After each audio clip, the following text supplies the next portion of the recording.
साथियों, टच डले नमस्कार। आज एक बड़ा शुभ दिन है। आज ही के दिन तिब्बत के दूर पूर्वी प्रांत आमदो में एक छोटे से गांव तक्सर में निर्धन परिवार के किसान परिवार के घर एक बालक ने जन्म लिया, जो बाद में 14वें दलाई लामा के रूप में अवतरित हुए माने गए हैं। 14वें दलाई लामा के कहाँ होने की, जहाँ भी होने की जो भविष्यवाणी थी, वो अनेक रूपों में 13वें दलाई लामा के मृत शरीर के साथ ही होने लगी थी। जहाँ उनका मृत शरीर पड़ा हुआ था, वहाँ पर एक स्तंभ के ऊपर एक विशाल सितारे का प्रादुर्भाव हुआ। उससे लामाओं ने ये समझा कि अगला जो दलाई लामा है उसे हमें पूर्व की दिशा में ही ढूंढना पड़ेगा। अतः वरिष्ठ दलाई लामों का एक दल, विशिष्ट लामाओं का एक दल पवित्र झील लामो के किनारे बैठकर ध्यान लीन हो गया। उन ध्यान लीन वरिष्ठ लामाओं को स्वप्न में या विजन में एक ऐसा दृश्य दिखाई दिया जो कि तिब्बत के पूर्वी भाग में स्थित एक गांव का था। ऊपर पहाड़ पर मोनेस्ट्री थी। मोनेस्ट्री से नीचे एक पगडंडी जाती थी और पगडंडी समाप्त होने पर एक छोटा सा स्लेट फरोश मकान था। उन्होंने निश्चय निकाला और निर्णय किया कि हमें इसी की तलाश में जाना चाहिए, क्योंकि ये एक संकेत है कि यहाँ पर ही अगले दलाई लामा जी का जन्म हुआ है। अतः कुछ काल पश्चात एक दल जिसमें वरिष्ठ लामा थे, वो उस गांव के लिए, उस गांव की तलाश के लिए रवाना हो गए। अपने साथ वो पूर्व दलाई लामा अर्थात 13वें दलाई लामा की कुछ निजी वस्तुएं ले गए, जैसे कि उनका डमरू, उनकी माला, उनकी वॉकिंग स्टिक। ये 3-4 आइटम डुप्लीकेट रूप में, एक असली एक नकली, वो अपने साथ ले गए ताकि उस बालक से की परीक्षण करें कि क्या वो सही दलाई लामा है। जब वो उस घर पहुंचे तो बालक के सामने वो वस्तुएं उन्होंने रख दी और उसे कहा कि बेटा, इनमें से तुम चुनो कि तुम्हारी कौन सी है। उस बालक ने जो असली वस्तुएं थी उन्हीं को हाथ लगाया और कहा कि ये स्टिक मेरी है, ये डमरू मेरा है और ये जपमाल मेरी है। इस पर उन्होंने अंदाजा लगा लिया कि यही वाकई यही अवतारी दलाई लामा है और हमें इसके बारे में जाकर सूचित करना चाहिए तिब्बत सरकार को। वे वापस लासा पहुंचे लंबी यात्रा के पश्चात और उन्होंने सरकार को अपना निर्णय सुनाया, अपना अनुभव सुनाया।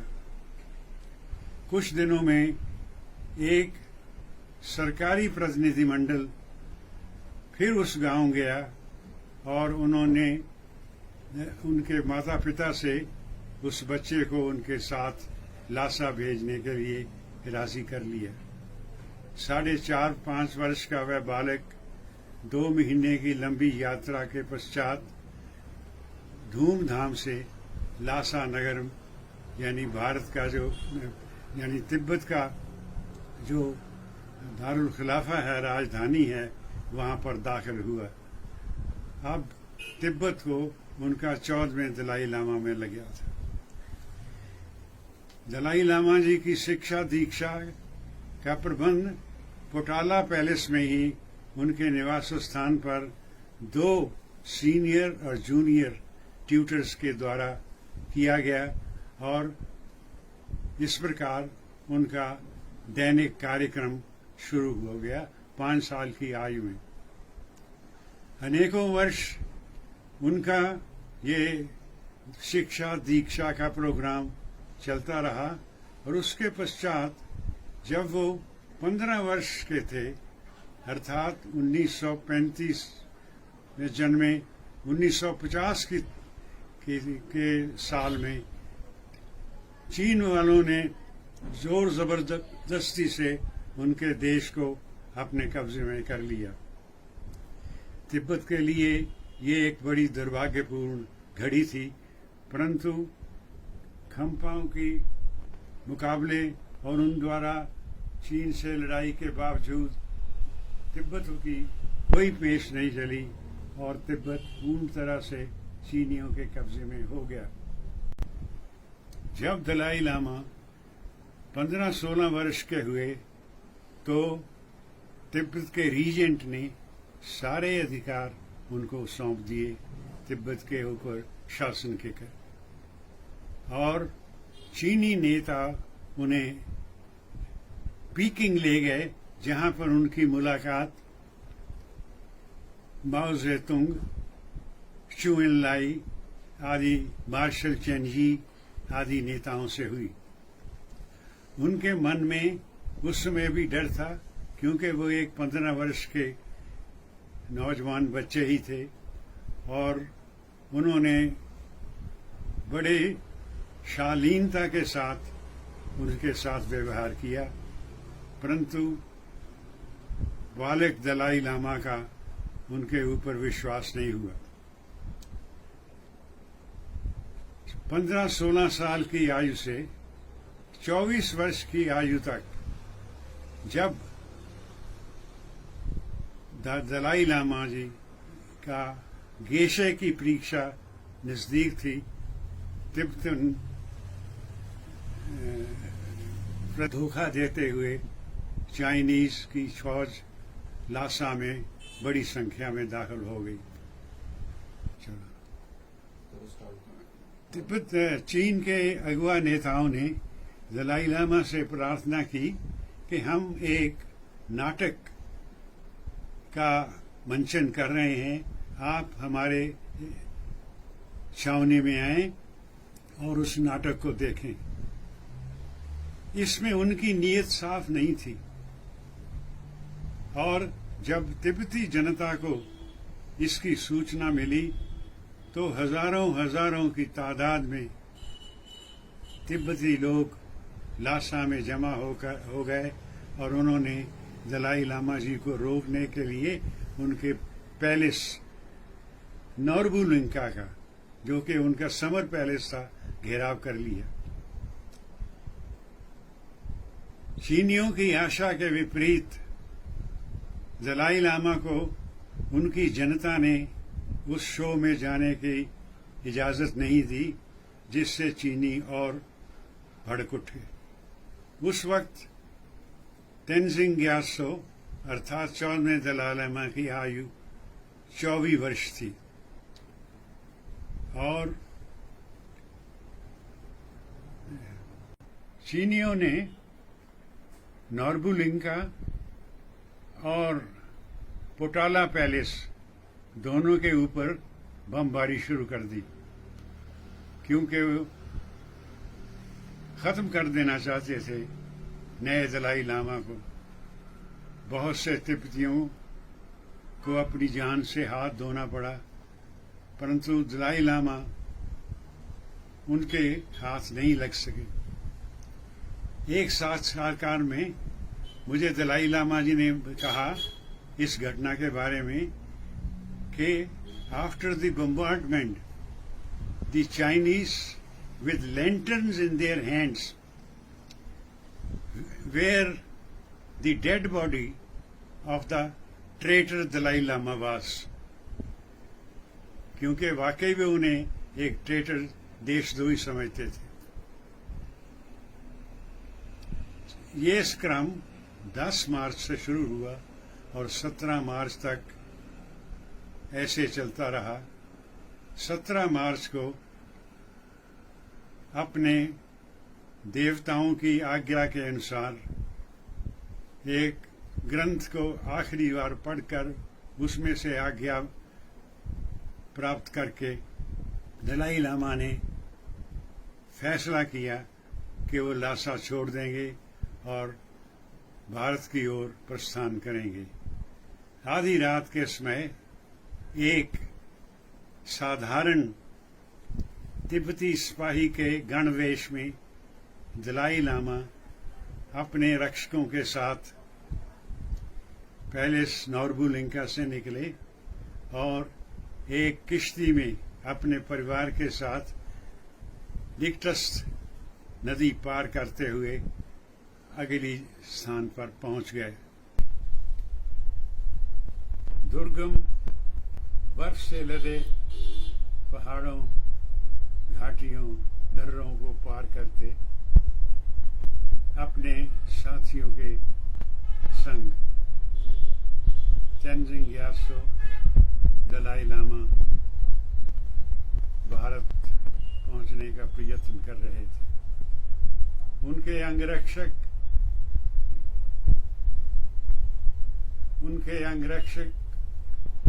खंपा सिपाही थे, जो लोग लड़ाई में मर मिटने के लिए प्रसिद्ध हैं और उनके ही जन्मस्थली के रहने वाले थे। आखिरकार बड़े लंबे सफर के बाद और बड़ी यातनाएं रास्ते में मजबूरन सहने के पश्चात दलाई लामा भारत की सरहद में पहुंचे और भारत के ऑफिसर्स ने उनका स्वागत किया। पंडित नेहरू, भारत के प्रधानमंत्री, ने अपने संदेश में उनको स्वागत कहा और भारतीय दल के साथ हिज होलिनेस दलाई लामा को मसूरी के स्टेशन पर ले जाया गया, जहां उन्हें टेम्परेरी रेजिडेंस, अस्थायी निवास में रखा गया। सन 1959 में परम पावन दलाई लामा जी को मसूरी से स्थानांतरित करके भारतीय सरकार ने धर्मशाला में निवास स्थान देने के लिए निर्णय किया। अभी यहाँ उनके लिए कोई स्थायी निवास स्थान नहीं था, इसलिए धर्मशाला के मैक्लोडगंज में स्थित 6000 फीट की ऊंचाई पर एक विशाल कैंपस परिसर वाले मकान में, जिसका नाम स्वर्ग आश्रम था, उसमें हिज होलिनेस को रखा गया। परिसर में हिज होलिनेस भारत में अपना निर्वासन का जीवन प्रारंभ कर चुके थे। परम पावन मैक्लोडगंज में पहुंचे तो उनका स्वागत परंपरागत तरीके से यहाँ के निवासियों ने किया, परंतु उन दिनों मैं स्वयं धर्मशाला में नहीं था। मैं भी अपनी नौकरी के कारण अलग अलग स्थानों पर सरकार की मर्जी के अनुसार अपना निर्वासित जीवन बिता रहा था। 7.5-8 साल पश्चात मैं जब वापस धर्मशाला लौटा स्थायी रूप से, तो 1970 में पहली बार मुझे परम पावन दलाई लामा जी से भेंट करने का अवसर प्राप्त हुआ। तब तक वो स्वर्ग आश्रम से अपने जो उनका वर्तमान स्थान है, जो वर्तमान परिसर है, उसमें वो स्थानांतरित हो चुके थे। कुछ देर औपचारिक बातचीत के पश्चात हिज होलिनेस ने मुझसे पूछा, डू यू नो संस्कृत? मैंने जवाब दिया, यस योर होलिनेस। तो उन्होंने अपने सेक्रेटरी को संकेत किया और वो एक किताब लेकर आया। हिज होलिनेस ने वो किताब मुझे थमा दी और कहा कि इसका इंग्लिश में ट्रांसलेशन करो। वो किताब थी बोधिचर्या अवतार।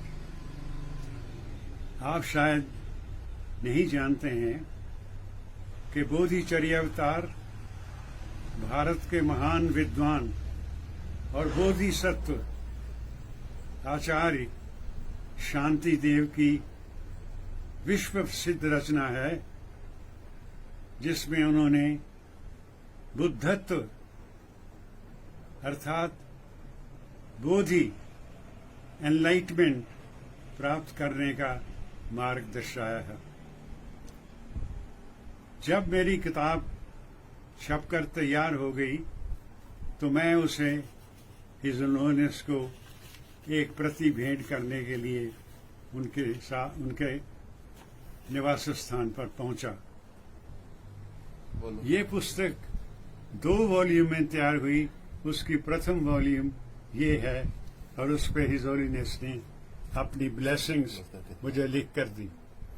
उसमें हिज होलिनेस ने मुझे धर्म मित्र, अपने धर्म मित्र के रूप में संबोधित करके मुझे निहाल कर दिया।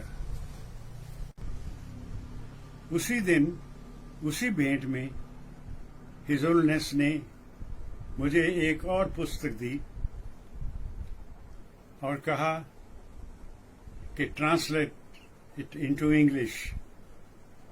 वो पुस्तक थी आचार्य कमलशील की भावना क्रम। जबकि शांति देव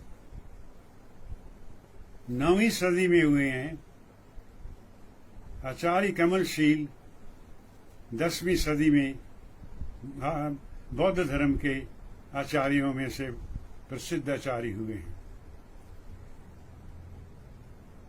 मैं वो किताब ले गया और उसे ट्रांसलेट करके उनकी प्रिंटेड कॉपी जब हिज होलिनेस को देने अपनी अगली मुलाकात में गया तो हिज होलिनेस बहुत प्रसन्न हुए, परंतु अंत में उन्होंने मुझे एक प्रश्न करके असमंजस में डाल दिया। मुझसे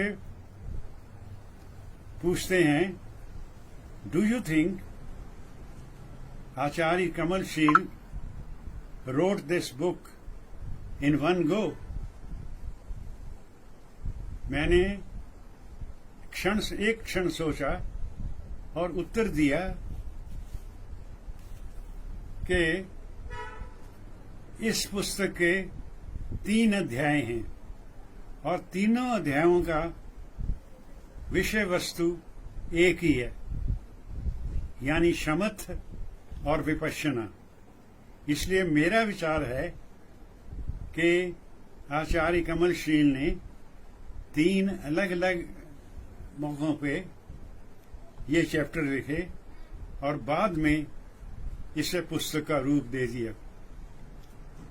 मेरी खुशी, मेरी सांत्वना की कोई हद नहीं रही जब हिज होलिनेस से कहा, आई ऑल्सो थिंक सो। मेरा भी यही विचार है। अब मैं आपको वो पुस्तक दिखाता हूँ, भावना क्रम ऑफ कमलशील। और उसके ऊपर हिज होलिनेस का लिखा हुआ आशीर्वचन। हाँ, पहली मुलाकात का एक बहुत सुचारू क्षण मुझे भूल गया। उसके अंत में जब मैंने हिज होलिनेस से कहा कि your holiness, your name means ocean of learning, Dalai Lama. His holiness ने फटाफट कहा, no no, not ocean, just a drop. ये उनकी विनम्रता की एक अद्भुत मिसाल है। इन दो क्लासिक बौद्ध ग्रंथों के अनुवाद के पश्चात मैंने एक और विशिष्ट ग्रंथ जो बौद्ध धर्म में जो सर्वमान्य है उसका हिंदी ट्रांसलेशन किया, और वह है आचार्य दीपंकर श्रीगान का बोधिपथ प्रदीप। आचार्य दीपंकर श्रीगान एक बहुत बड़े अद्वितीय दार्शनिक और बौद्ध विद्वान हुए हैं, जिन्होंने अपने आयु के 44 वर्ष अलग अलग प्रकार की बौद्ध साधनाओं में व्यतीत किए। अपने समकालीन अनेक महान बौद्ध आचार्यों के संपर्क में रहे, उनसे पढ़े, उनसे सीखा, और 44 वर्ष की आयु में उन्हें नालंदा यूनिवर्सिटी में एक वरिष्ठ प्राचार्य के रूप में स्थान दिया गया। वे 10वीं 11वीं सदी में हुए हैं। उस बोधिपथ प्रदीप में बौद्ध धर्म का पूरा सारांश दिया गया है। उत्सुक होंगे उस पुस्तक का। पुस्तक छोटी है, परंतु मैं आपको उसके दर्शन कराता हूं।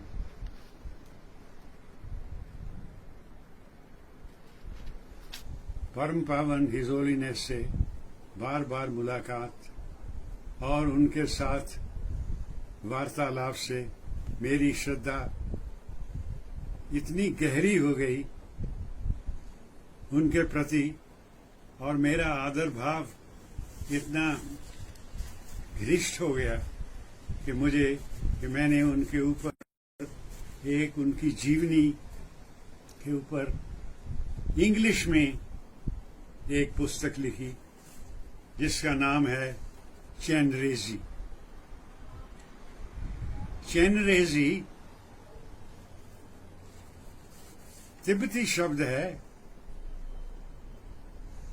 जिसका अर्थ है अवलोकितेश्वर। तिब्बत के अवलोकितेश्वर भगवान जो हैं वो करुणा के देव हैं, और वर्तमान दलाई लामा तेंजिंग ग्यात्सो भी करुणापुंज हैं, दयाशील हैं। इसीलिए मैंने पुस्तक को नाम दिया चेनरेजी। वो पुस्तक इंग्लिश में है और वो सारे उनके जीवन वृत्तांत और उनका संक्षेप में वर्णन किया है।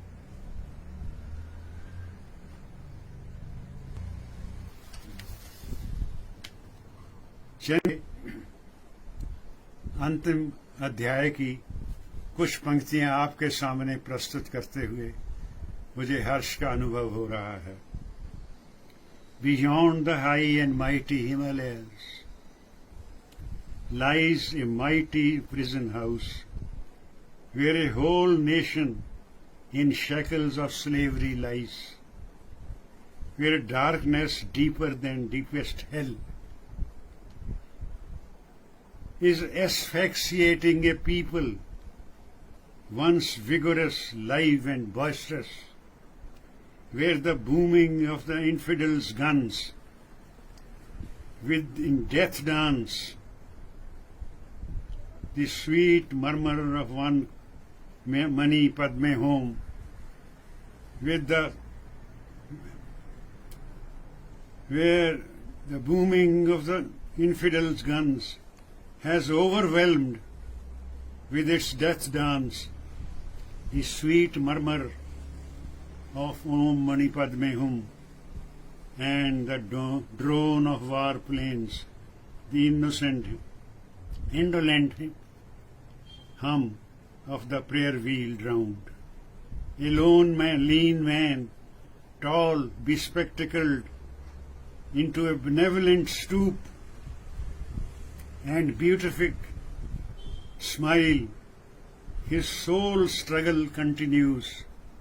The struggle for Tibetan identity, for Tibetan freedom, for Tibet's lest Tibet die, lest Tibet disappear, mute, benumbed, the voice of liberty is dead. Who cares for Tibet? अपने जीवन में मैं शुरू से ही कुछ न कुछ लिखने का आदी था और उर्दू, हिंदी, इंग्लिश में कविताएं लिखता था, गजल लिखता था, और ये सिलसिला मेरे विद्यार्थी काल से ही आरंभ हुआ था। अब मौलिक साहित्य रचने वाला व्यक्ति परम पावन दलाई लामा के सानिध्य में संपर्क होने, उनके संपर्क में आने के पश्चात एक लेखक से अनुवादक बन गया और बड़ी लंबी लिस्ट है उन पुस्तकों की जो मैंने तिब्बतन शहर के लिए ट्रांसलेट की या तिब्बती भाषाओं में या तिब्बत के लोगों के लाभ के लिए उनको हिंदी में, अंग्रेजी में आदि में प्रस्तुत किया। हाँ, मैंने हिंदी से उर्दू, उर्दू से हिंदी, हिंदी से इंग्लिश, इंग्लिश से हिंदी, इस प्रकार अनेक पुस्तकों का अनुवाद प्रस्तुत किया है अपने तिब्बती लोगों के सामने, जिनमें एक अत्यंत रोचक किताब है जो तिब्बत के ही एक तिब्बती मुसलमान डॉक्टर अबू बकर ने लिखी, जिसका शीर्षक है तिब्बत और तिब्बती मुसलमान। उस पुस्तक का आप दर्शन कीजिए। उस पुस्तक का मैंने उर्दू से अंग्रेजी में ट्रांसलेट किया, क्योंकि तिब्बती समुदाय में या उनके अफसरान और अधिकारी वर्ग में उर्दू जानने वाला एक भी व्यक्ति नहीं था। ये दायित्व उन्होंने मुझे दिया और ये पुस्तक आपके सामने हाजिर है। एक बार परम पावन दलाई लामा जी को क्रिश्चियन कम्युनिटी के एक वरिष्ठ समूह ने उनके सेमिनार में हिस्सा लेने के लिए बुलाया और उन्हें जीसस क्राइस्ट के एपोस्टल्स के कथन की पर टिप्पणी करने के लिए कहा। हिज होलिनेस ने कभी क्रिश्चियनिटी का अध्ययन नहीं किया था। ये उनके लिए एक नया अनुभव था। उन्होंने उन पे अपनी टिप्पणियां की और वे बाद में एक पुस्तक रूप में प्रकाशित हुई, जिसका नाम है the good heart. The good heart. उस गुड हार्ट का मैंने हिंदी में अनुवाद किया है, जिसका शीर्षक रखा सद हृदय। परम पावन दलाई लामा जी ने डेली मेडिटेशन के संबंध में एक पुस्तक की रचना की है। उसका मैंने हिंदी ट्रांसलेशन दैनिक ध्यानचर्या के रूप में किया है। आप उस पुस्तक के दर्शन कीजिए और लाभान्वित हो। हिजुलनेस ने कि एक पुस्तक प्रकाशित की है जिसका इंग्लिश शीर्षक है यूनिवर्सल रिस्पॉन्सिबिलिटी एंड एजुकेशन। मैंने उसका हिंदी में अनुवाद किया है सार्वभौम दायित्व तथा शिक्षा पर वार्तालाप। ये उनकी कन्वर्सेशंस हैं कुछ जाने माने लोगों के साथ, और ये है वो पुस्तक।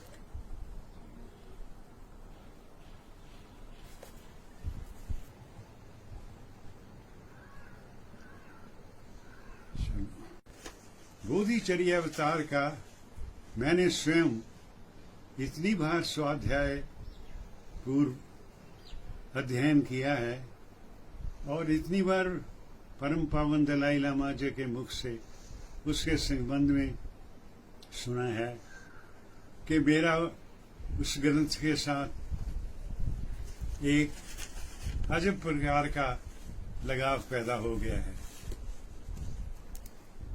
कुछ वर्ष पूर्व परम पावन दलाई लामा जी ने कुल्लू के मनाली नगर में 8 दिन तक बोधिचर्या अवतार पर अपना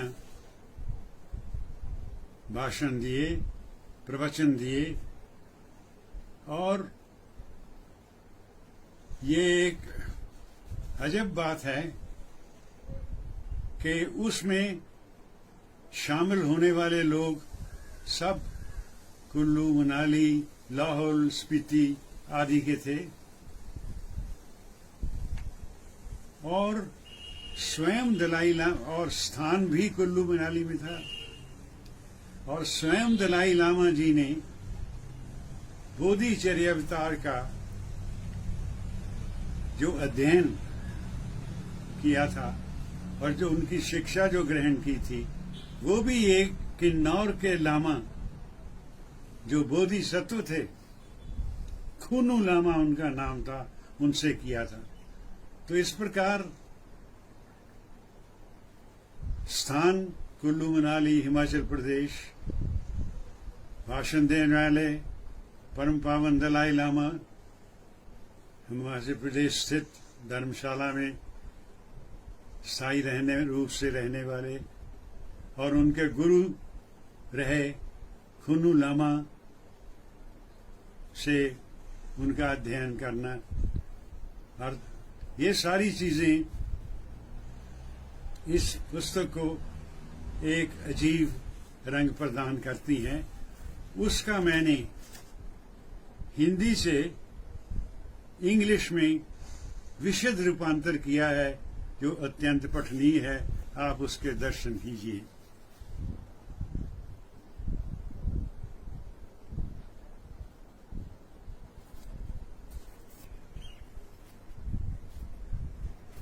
मैंने स्वयं अपने तौर से तिब्बती संस्कृति, तिब्बती इतिहास, तिब्बती जनता का चीनियों के साथ संघर्ष और वर्तमान निर्वासित सरकार, इन विषयों के से संबंधित स्वयं एक पुस्तक लिखी जिसका नाम है people of the prayer wheel. हाँ, लिखते people of the prayer wheel.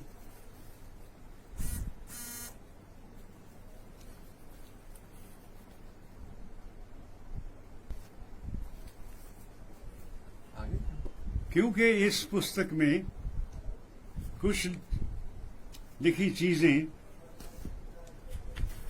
Out of date हो गई थी, जैसे निर्वाचन में सरकार का गठन आदि आदि, कुछ लोगों के नाम, उनके ओहदे आदि। इसलिए मैंने दोबारा रिवाइज करके उसका दूसरा संस्करण बिल्कुल अप टू डेट करके लिखा, जिसके आप दर्शन कर सकते हैं। और इसको परम पावन दलाई लामा जी ने भी आशीर्वचन लिखकर मुझे अनुग्रहित किया, people of the prayer wheel.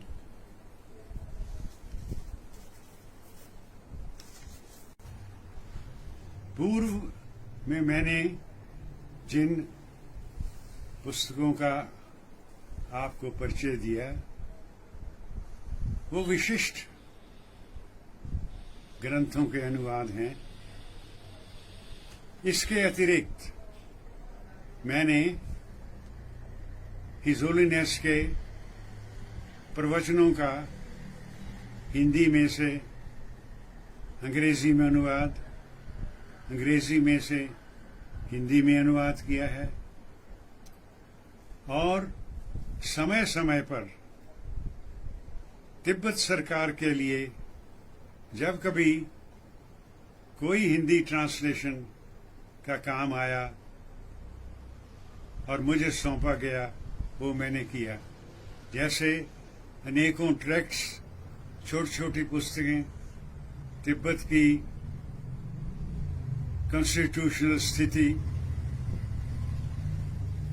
उसका उर्दू और हिंदी दोनों में, चूंकि लद्दाख में बहुत लोग जो तिब्बती हैं वो उर्दू जानते हैं, उनके लिए अनेकों पुस्तकों का हिंदी में ट्रांसलेशन किया, उर्दू में ट्रांसलेशन किया।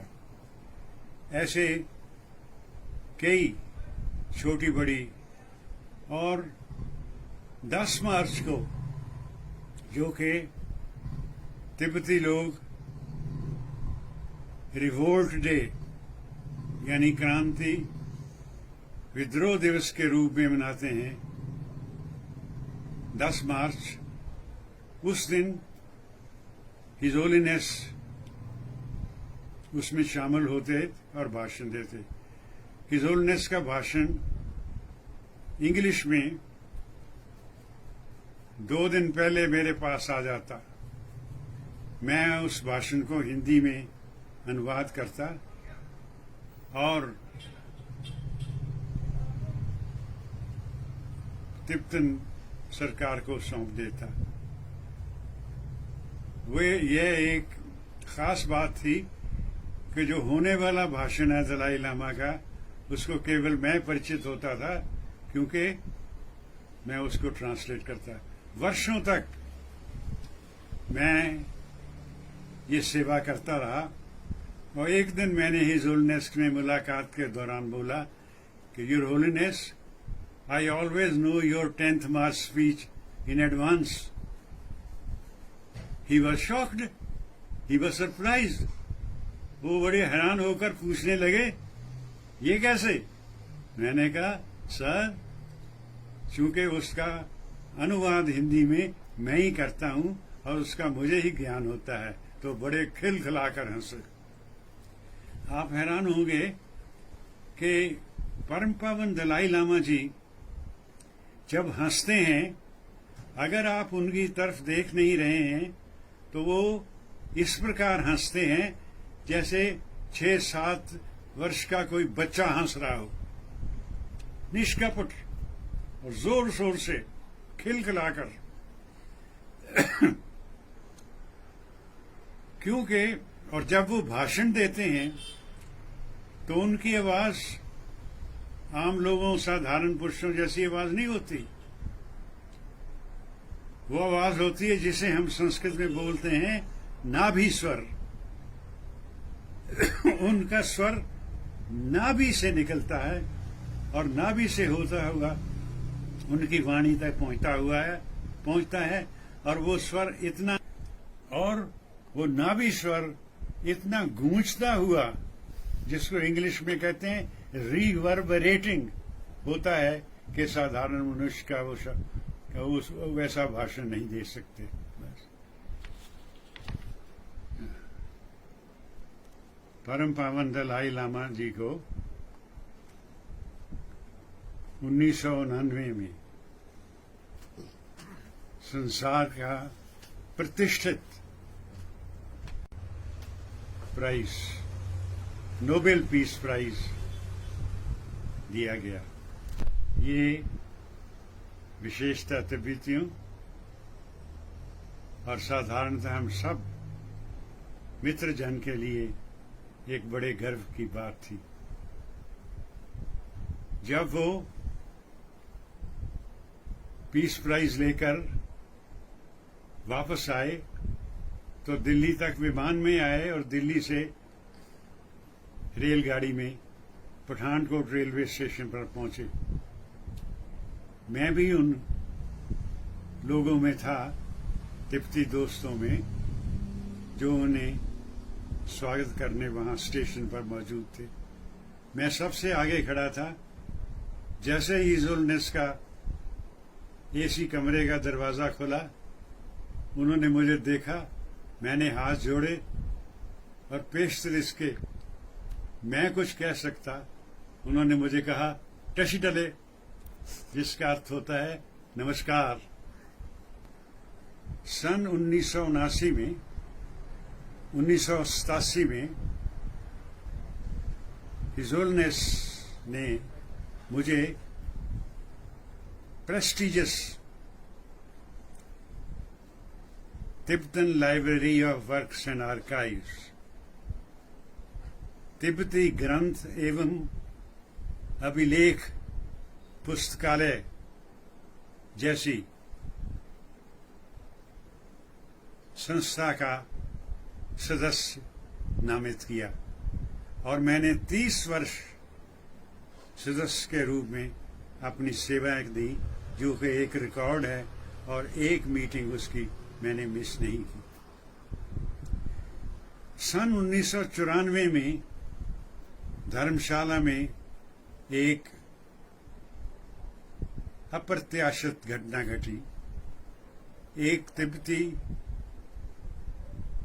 और दूसरे एक स्थाई युवक, दोनों में कुछ झगड़ा हुआ और झगड़े के पश्चात जो स्थाई युवक था उसका मौत हो गई।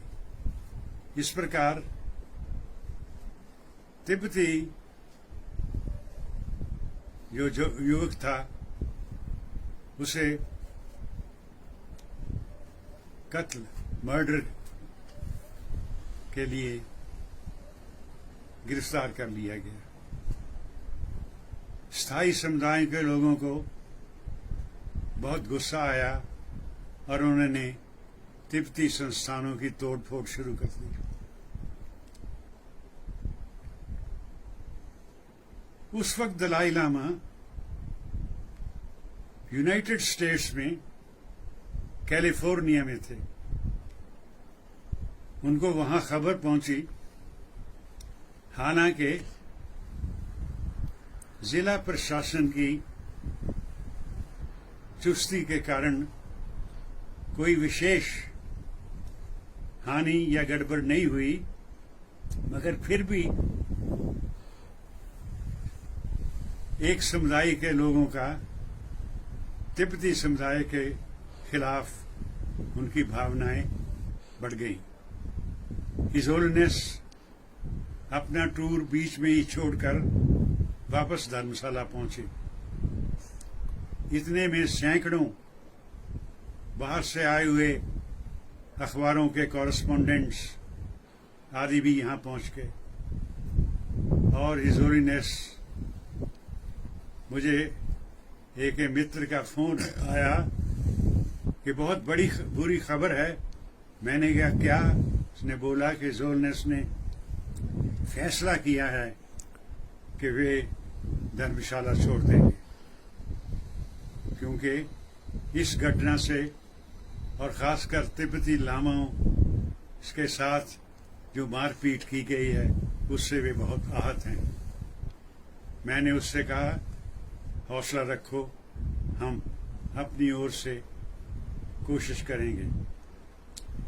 मैंने धर्मशाला नगर के प्रबुद्ध नागरिकों की एक मीटिंग की, उसमें एक मेमोरेंडम बनाया, वो पास करवाया, लोगों के हस्ताक्षर कराए और अगले दिन मैं अपने 2 साथियों के साथ 3:30 बजे हिजुलनेस के परिसर में पहुंच गया। मैंने हिजुलनेस के सेक्रेटरी तेंजिंग गेचेला को संदेश भेजा कि प्रोफेसर शर्मा और उनके 2 साथी हैं, वो आपसे भेंट का समय चाहते हैं, मुलाकात का समय चाहते हैं। तुरंत सिक्योरिटी वाले ने आकर उत्तर दिया, जो शायद उनके सेक्रेटरी का ही उत्तर था, कि हिजुलनेस के पास समय नहीं है। मैंने उस सिक्योरिटी वाले से कहा कि आप उन्हें जाकर ये कह दो कि प्रोफेसर शर्मा कहते हैं कि हम यहीं धरना देंगे, भूख हड़ताल करेंगे, रात हो दिन हो हम यहाँ से उठेंगे नहीं जब तक हिजुलनेस हमें मिलने का समय नहीं देगा। कुछ ही मिनट पश्चात एक और सिक्योरिटी वाला आया और उसने कहा कि हिजुलनेस ने आपको 5:45 बजे साय का समय दिया है मुलाकात। मैं और मेरे दोनों साथी 5:45 बजे हिजुलनेस के इंटरव्यू रूम के पास पहुंच गए। मैं आगे आगे था और हमेशा की तरह हिजुलनेस बरामदे में खड़े होकर हमारी प्रतीक्षा कर रहे थे। यदि आपसे हिजुलनेस को मिलना होता है और समय निर्धारित होता है, तो ये नहीं कि हिजुलनेस अपने कमरे में काउच पर डटे बैठे होते हैं। वो हमेशा बाहर आकर दहलीज के बाहर उस कमरे के सामने बरामदे में आपकी प्रतीक्षा करते हैं। ये एक और विनम्रता है जिसकी मिसाल दुनिया में कम मिलती है। जब हम पहुंचे तो हिजुलनेस ने मेरा हाथ पकड़ लिया और कमरे में दाखिल होने लगे। दाखिल होने से पहले वो यकायक दहलीज पे रुक गए,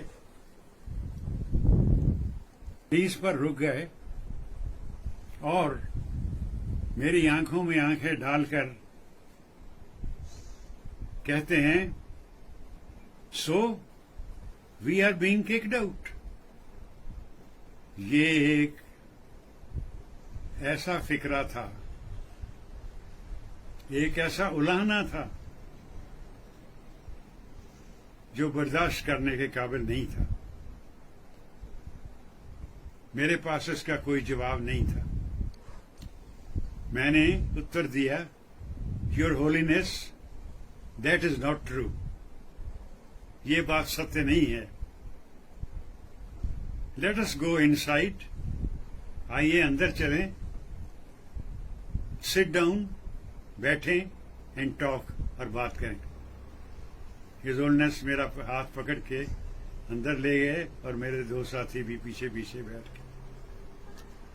फिर हिजुलनेस ने अपनी ओर से कहना शुरू किया कि मैं कैलिफोर्निया में था, मुझको ये सूचना मिली, मुझे बहुत दुख हुआ, मैं अपना टूर काट के आया।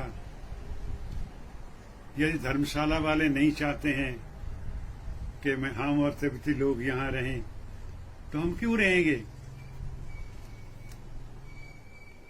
मैंने हिजोलनेस को वो जो नागरिकों द्वारा हस्ताक्षरित मेमोरेंडम बनाया था वो पेश किया, वो उन्होंने पढ़ा, थोड़ी उनको तसल्ली हुई, और फिर मैंने एक ही वाक्य उनसे कहा। मैंने बोला, your holiness, you always say that Dharamshala is your second home, you go back to your first home, we'll be very happy, but we don't want you to have a third home in India. और इतना कहते ही मैं उठ खड़ा हुआ और बच्चों की तरह रोने लग गया। हिजोलनेस इससे बड़ा प्रभावित हुए। उन्होंने मुझे आलिंगन कर लिया और अपने आलिंगन में लेकर बोलते हैं, डोंट क्राई, डोंट क्राई, मत रो, आई विल नॉट लीव धर्मशाला, मैं धर्मशाला से नहीं जाऊंगा। इतना बड़ा उन्होंने मेरे साथ एक वचन दिया मुझे कि हैरानी की बात है। मैं कुछ नहीं था, मैं कोई सरकारी अफसर नहीं था, कोई सरकार का नुमाइंदा या प्रतिनिधि नहीं था, मेरा उनके लाने और वहां ठहराने में कोई हाथ नहीं था। मैं एक साधारण व्यक्ति था जो शायद अपने हिजोलनेस की नजरों में उनका एक मित्र भी था, और उन्होंने ये जवाब देकर मुझे हैरान कर दिया और मुझे अनुग्रहित कर दिया आयु भर के लिए। जो घटना मैंने आपको सुनाई वो 1994 की है। 1995 में 10 मार्च को तिब्बतन रिवोल्ट के दिन हिज होलीनेस ने एक पीस मार्च निकालने का निर्णय किया। मैं भी सुगलाखंग अर्थात दलाई लामा मंदिर पहुंच गया, जहां से पीस मार्च शुरू होना था। जब हिजोलनेस चल पड़े, मैं भी चल पड़ा बाकी हजारों लोगों के साथ, मगर हिजोलनेस के सिक्योरिटी वालों ने मेरी कोशिश के बावजूद मुझे हिजोलनेस के पास जाने नहीं दिया, साथ या नजदीक जाने नहीं दिया। इतने में परम पावन दलाई लामा जी ने देखा कि मैं तो कहीं नजर नहीं आ रहा है। उन्होंने पूरी गर्दन मोड़कर पीछे देखा तो मैं काफी पीछे था, तो मुझे कहते हैं इशारा करके, कम कम कम। नजदीक आया तो मेरा हाथ पकड़कर खींच लिया और मुझे अपने साथ कर लिया। फिर मैं हिजोलनेस के दाईं ओर तमाम 3-4 किलोमीटर का रास्ता तय करके उनके साथ साथ चलता रहा, और रास्ते में अनेक बातें होती रही। एक जगह एक औरत एक लाल सा बड़ा फूल लिए खड़ी थी उनके स्वागत के लिए। हिज होलीनेस मुझसे पूछते हैं, व्हाट इज दिस फ्लावर? मैंने बोला, your holiness, it is all about you in McLeodganj, but you don't get out and see it, it is rhododendron. Then I told him about what we do with rhododendron, prepare pickle and all that, something, all that. तो फिर हम Tibetan secretariat जो कि धर्मशाला में है वहां पहुंच गए, और मैं हिज होलीनेस से अलग हो गया और उनका बाद में भाषण हुआ। तिब्बत सरकार द्वारा प्रचारित इस फोटो में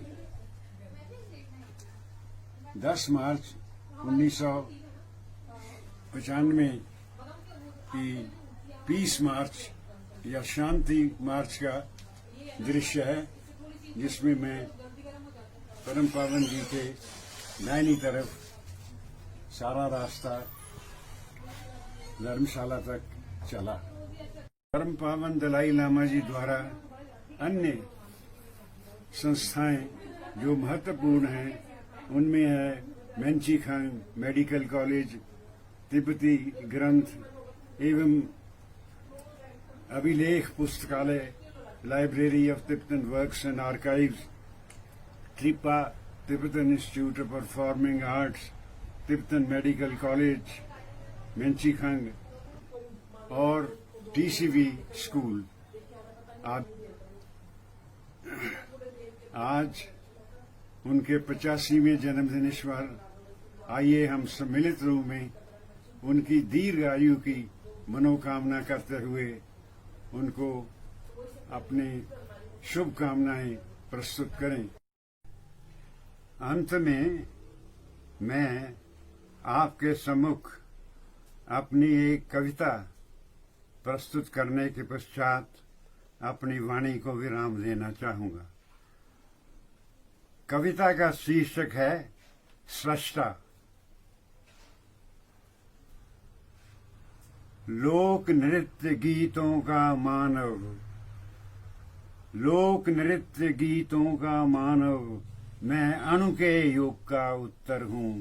प्रतिवादी बम विस्फोटों का, प्रतिवादी बम विस्फोटों का।